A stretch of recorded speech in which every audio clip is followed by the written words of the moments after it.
Gusto nyo bang gumawa ng filter drum or filter chamber sa fish pan nyo? Basic lang to sa inyo kapag may mga gamit lang kayo. Alam nyo ba ang paggamit ng filter drum ay nakakatulong para maging healthy ang tubig at ang mga isda nito?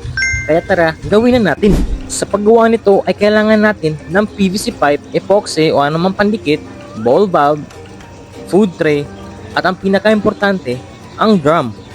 Before tayo magsimula ay share ko lang na ito yung naging negosyo o pinagkakitaan ko nung wala pa akong trabaho. Ang ganda talaga sa pakiramdam kasi ang dami kong kita nito at marami din talagang bumibili o nagpapadeliver. Meron din akong customer na interesado pero sobrang layo nila. Kailangan pang sumakay ng barko. Hindi ko tinanggap kasi baka masira lang ito sa pag-deliver. Kaya kung malayo man kayo o gusto nyo kayo na lang gumawa, tapusin nyo ang video na ito. Una nating ginawa ay minarkahan ko lang yung drum na gusto kong sukat ng PVC. 2 inches pa lang gagamitin ko dahil ito lang ang meron ako sa bahay. Sunod nito ay bubutasan natin yung drum. Soldering iron pa lang gagamitin ko para mas madali na lang ang pagtatrabaho nito. Pagkatapos nito ay malalaman nyo rin ang magiging flow nito sa ating fish pan.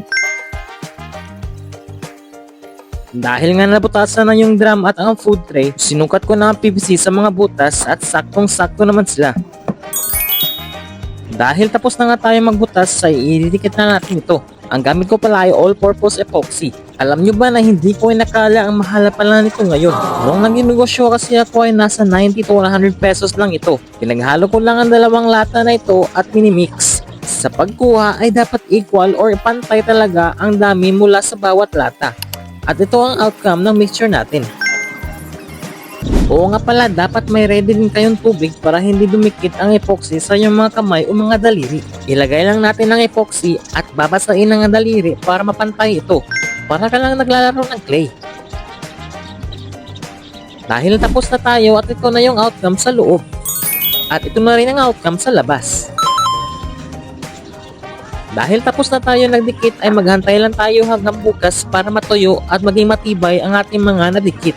The next day. Dahil umaga na, ito na ang outcome sa ginawa natin. Tingnan nyo naman, napaka-solid, diba? Para matest natin kung wala talagang butas, ay mag-leak test tayo. Oo nga pala, pinakain ko muna yung mga isda ko dahil wala pa silang kain ngayong araw.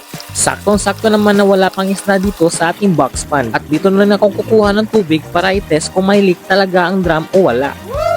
Pagkatapos kong maglagay ng tubig, ay chinek ko na kung may tulo ba o wala. Para sure ay pinunasan ko rin ng basahan ang labas ng drum para siguradong walang tulo. At wala talaga kaya okay na ito. Kaya pala guys, dito papasok ang tubig mula sa fish pond. Nadadalo yan sa ibaba at tataas ang tubig na lalabas sa food tray. At doon na babalik ang tubig sa fish pond.